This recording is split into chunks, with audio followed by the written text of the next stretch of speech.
me, he says, look, you gotta do what you gotta do. It's survival, But here's the thing.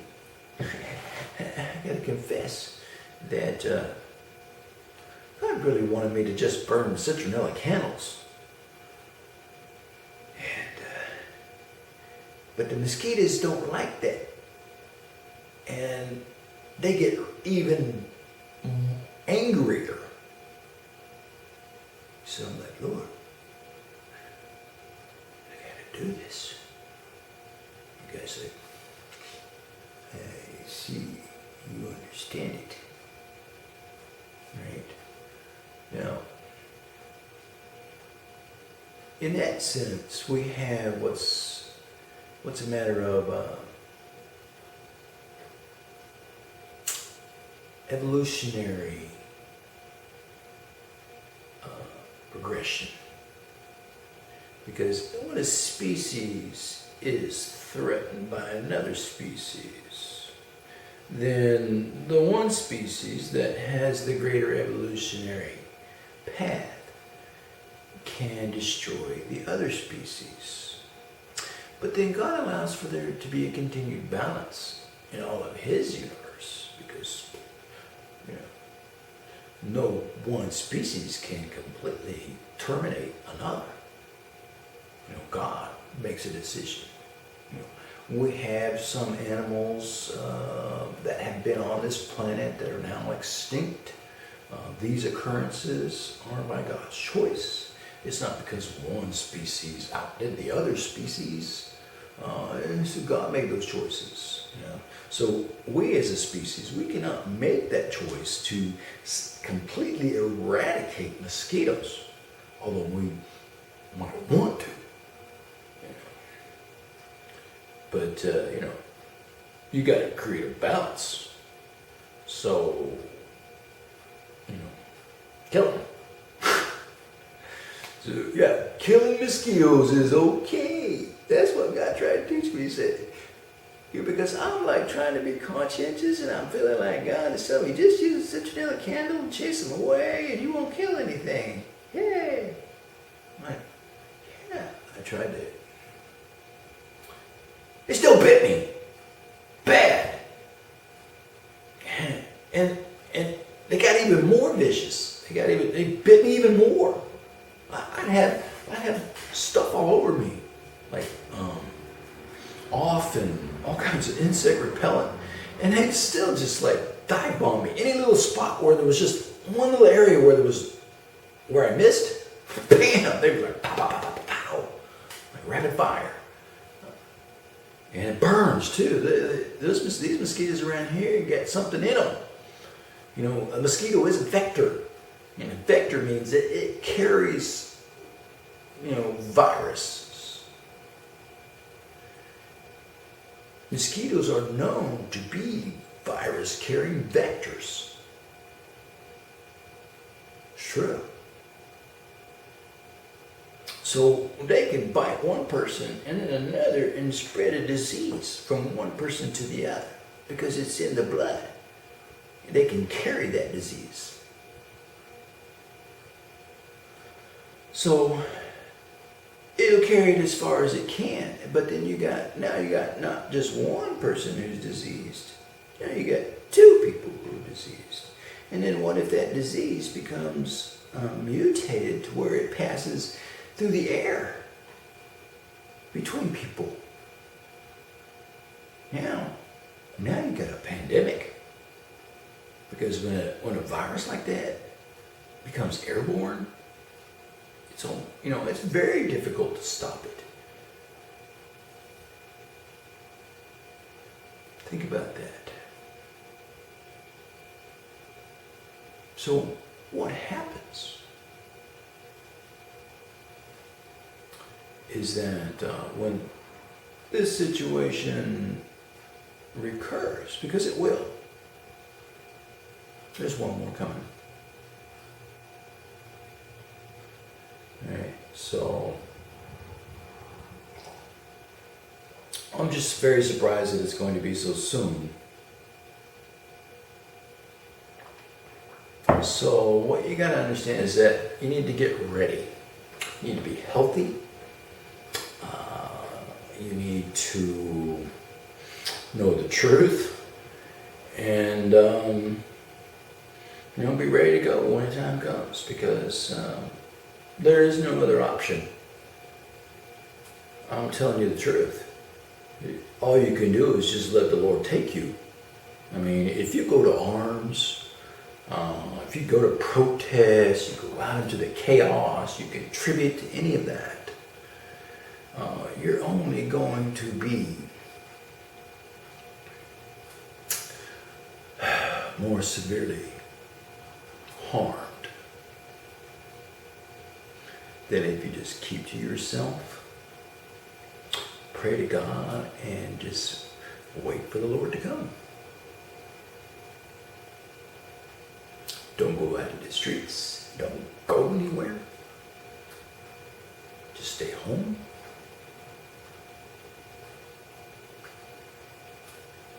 Because during that time, when it happens, then you just need to be away from everyone else, because the chaos that will ensue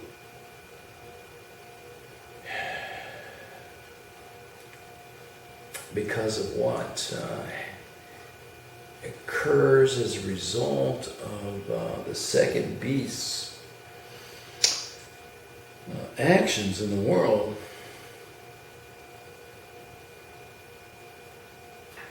will be so bad that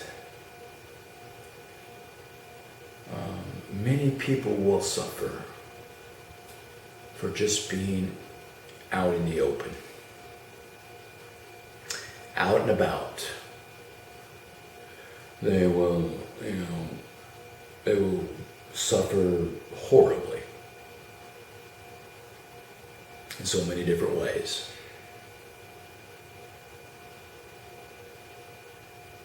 Those who can be safely in their homes, where they are not going to be affected, will not suffer as much. And when it begins to happen, they'll know to stay where they are, really. Because getting out and becoming a part of the chaos that's going to happen is running, we're leaving your home and running away, blah, blah, blah. Like, let's go to the mountains. Ah! You're not going to make it. Don't try.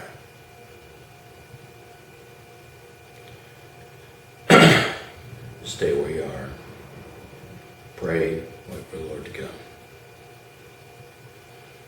So this message is now presented for a future time, because it's not specifically stating anything other than the fact that of what I have already allowed to be in this video regarding my confessions. But this is being made for a future time, so those who view it now will have a better understanding of how they can be ready. I've been doing a lot of videos, and at the beginning of my videos I say, get ready. Get ready for the second coming of Christ. Get ready for it. Get ready for the apocalypse. Oh, what do we got to do to get ready? Well, I just told you.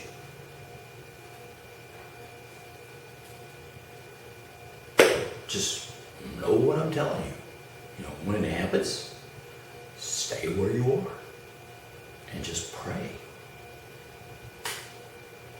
Is anybody else telling you that? Why not?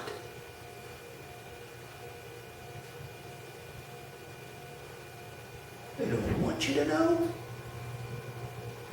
They don't want you to know what you're supposed to do during the second coming of Jesus Christ. They haven't told you. Oh my gosh.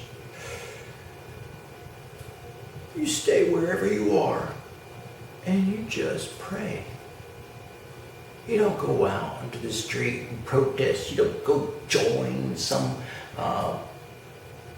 neighborhood military action and start burning stuff, and protest. You don't do any of that.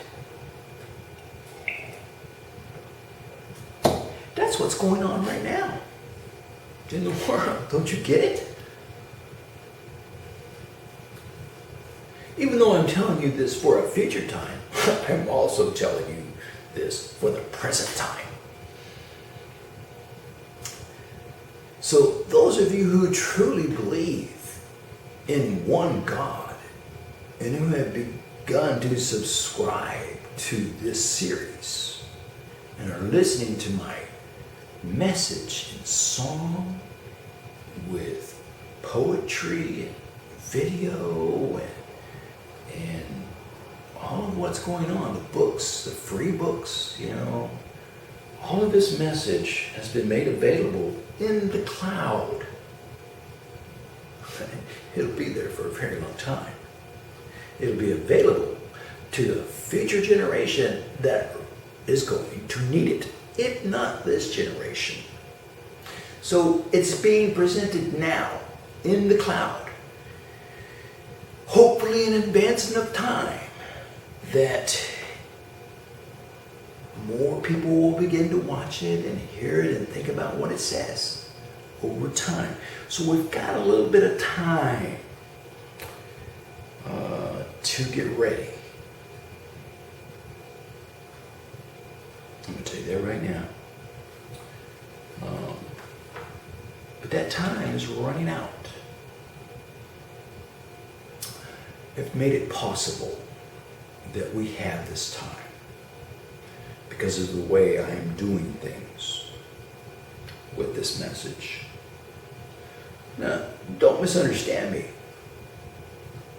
when I say that, because what I mean is that I am intentionally allowing for a slow and gradual audience to develop for this material, for this information,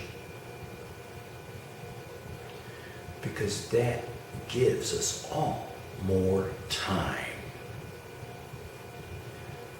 But as this message begins to become more and more popular, that time will begin to run out.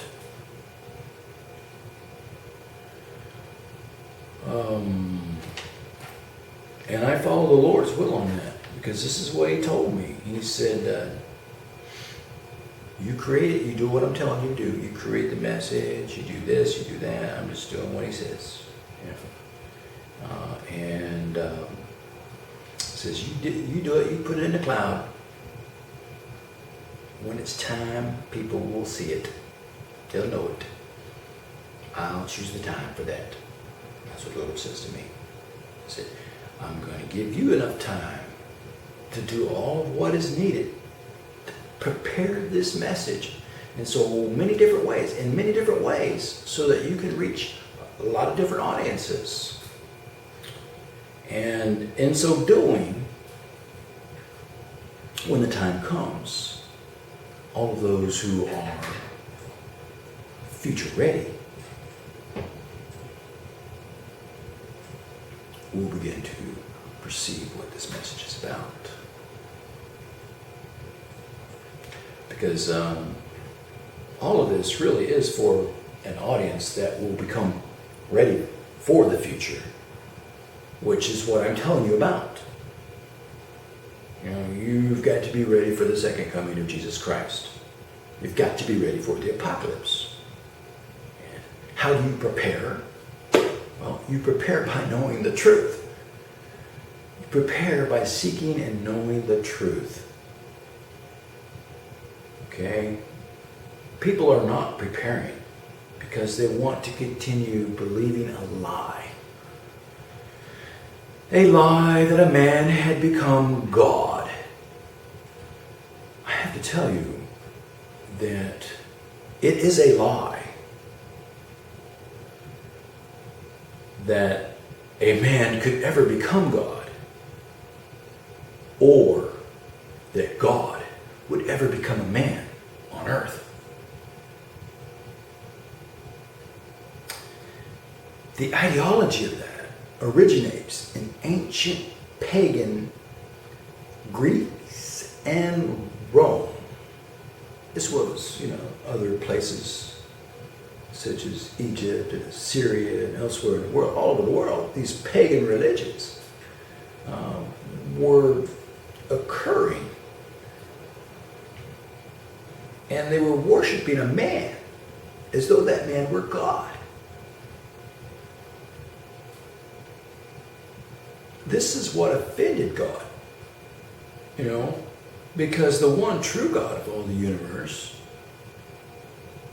instructed for a calamity to occur on the earth to wipe out that generation of beings that had become pagan by worshiping men as though they were gods. It's called paganism. So any religious ideology that teaches a man was God, or that God became a man in the flesh on earth, is a pagan ideology that offends the one true God, who caused the flood to occur the first time on the earth by the instrumentality of his greater beings that he created in all of the universe to do his will. So when a planet like ours, because there are many throughout the universe, with sentient species like us, and there are many, it's just true,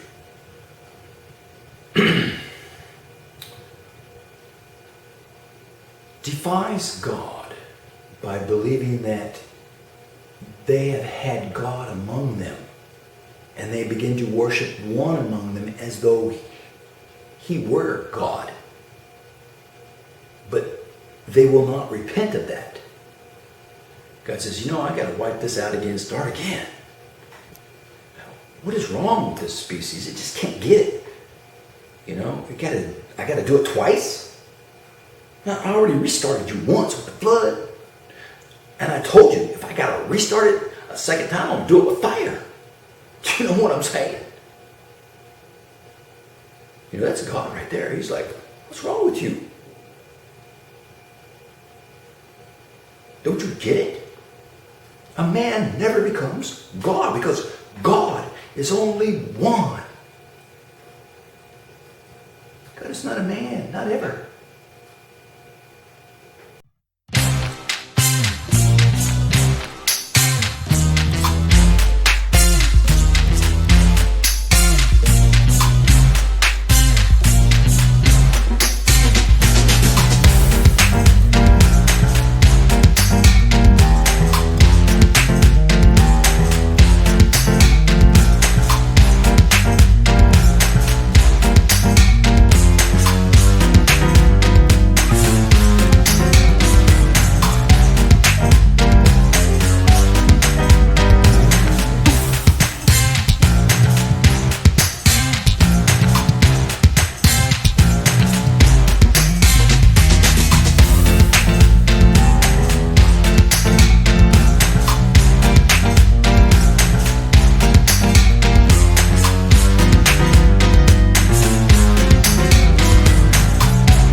as such,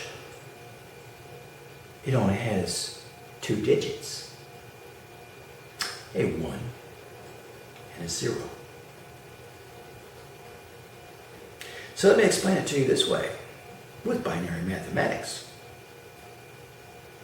God is 1.